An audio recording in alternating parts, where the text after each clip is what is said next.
Hello guys! Hello Earth Signs, Gemini, Libra, and Aquarius. Welcome dito sa aking channel, Kapalaran 888. Welcome. Alamin natin kung anong messages, vibration, gabay energy para sa lahat. This is general reading. So, pwede kang makaresonate. Gamitin mo yung intuition. Transparency, Earth Signs. Air Signs, honest, authentic, genuine, present. Wow!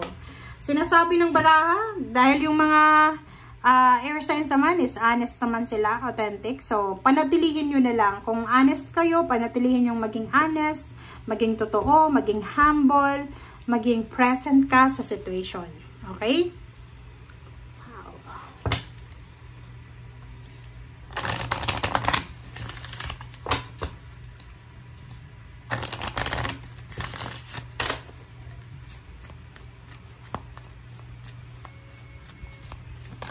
Okay. Originality. Originality, ganun din. Transparency. So, yung dalawang baraha dito, sinasabi sa Earth Signs na napaka-importante yung pagiging totoo. Napaka-importante yung pagiging honest. So, for the next 2 days, sinasabi ng baraha na as much as possible, be honest, be authentic, be transparent, be original. Okay?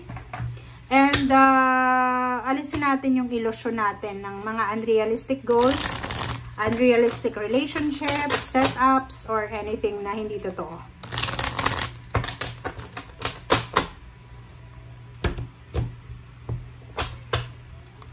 Okay. First 2 cards tayo.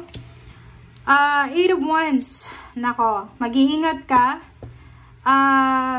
Nakakaloka to. Alam mo ba tong 7 of Swords at 8 of Wands, siya yung dalawang barahan na pinakaayaw na ayaw ko. Kasi ano ang dahilan? Ito yung dahilan niya. Posible na sa dalawang araw na ito makatanggap ka ng balita. Or hindi balita to, chat, chismis. Okay? Ang balitang ito is galing sa isang chismosa, manloloko, manggagancho, manipulative, controlling. Okay? Tripper siya. So kung sino man ang taong ito, sinasabi ng barahan na yung balitang yan or yung communication na yan, pwedeng chat or call. Mag-iingat ka dyan kasi hindi yan totoo. Pwede kang pagtripan or pwede siyang, kumbaga, magdala sa'yo ng mensahe na nakakainis, nakakairita, na pwedeng mag-trigger sa emotion mo. So, kailangan mong mag-ingat dyan. Okay. Dito naman, 5 of Swords and 10 of Pentacles. Nakikita ko sa'yo dito, meron ka na pangarap na posibleng i-give up mo siya because of this chismis, because of this negative information. So, mag-iingat ka. Nakikita ko dito, itong air signs na to, mayroon siyang plano. Pwedeng gusto niyang mag-apply ng trabaho. Pwedeng ganun. Kaso lang, may matatanggap siyang, kumbaga, chat from someone, pwedeng relatives or friends na instead na i-boost siya or i-push siya, parang yung message na yun is manghihina yung kalooban niya. So, parang ganun to. Meron siyang goal parang malaki, mataas yung goal niya Parang sabi niya, ay gusto kong, like for example, gusto kong magtrabaho sa ibang bansa. Tapos yung taong to, sasabihin sa'yo, anak ko, hindi ka dun bagay, ganyan-ganito. So, instead na mataas na yung energy niya, yung self-esteem niya, yung pangarap niya, tapos bigla yung boom, bababa yun. Kasi dahil sa taong yan na makakausap niya. So mag-iingat kayo kung sino man yan na posibleng makakausap nyo. Okay?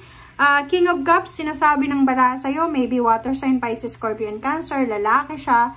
But depende yan sa kung sino yung pumasok sa messenger nyo or sa cellphone call logs nyo or kung sino man yan, taong yan na magdi-deliver ng negativity and drama sa'yo. Okay. 6 of Swords and then Hermit. Meron ditong air signs, Gemini, Libra, and Aquarius na posibleng magbabalak silang mag-travel, lumipat ng bahay, lumipat ng tirahan, mangibang bansa. Basta relocation, travel with the family, or kung ano man tong plano mo, kung ano man yun ang balak mo or plano mo, kailangan mo daw pag-isipan ng mabuti.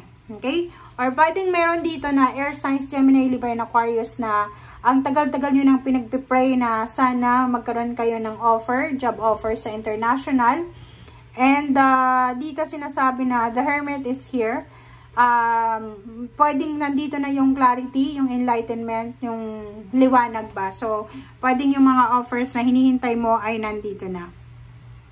Makinig ka sa sinasabi ng iyong intuition, lalo na sa mga choices and options na pinag-iisipan mo. Like, may mga decision ka na gustong gawin, i-weigh mo muna yung mga circumstances like left and right, ano ba ang mabuti, ano ba yung hindi mabuti, magmamatter ba to 5 years from now, ano ba yung makukuha ko, ano ba yung makukuha ng pamilya ko, parang ganun, okay?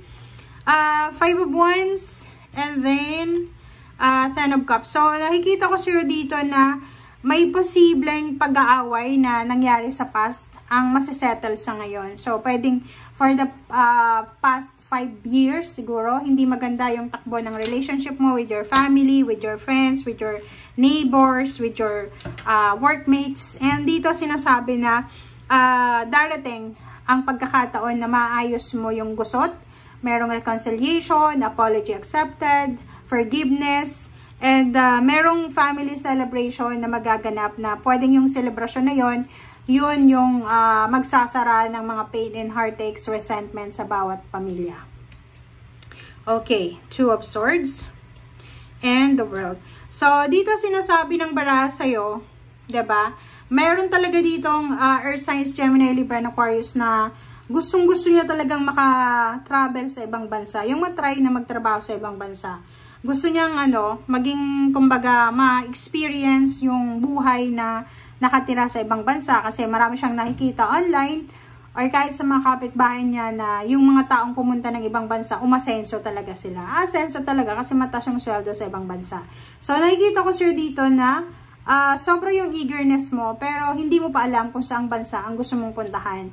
Or hindi ka pa sigurado, kahit nga papers or dokumento na para sa pangingibang bansa, wala ka pa. So, nakikita natin dito na mayroong mga air signs, Gemini, Libra, and Aquarius na magde-decision sila maybe in 3 months or maybe in 3 years.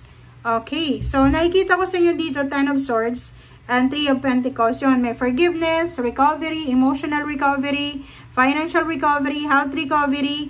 Meron ditong ikakasal, merong mag-o-open ng business, merong partnership and collaboration, may pera ditong parating. So, comment down below if you resonated.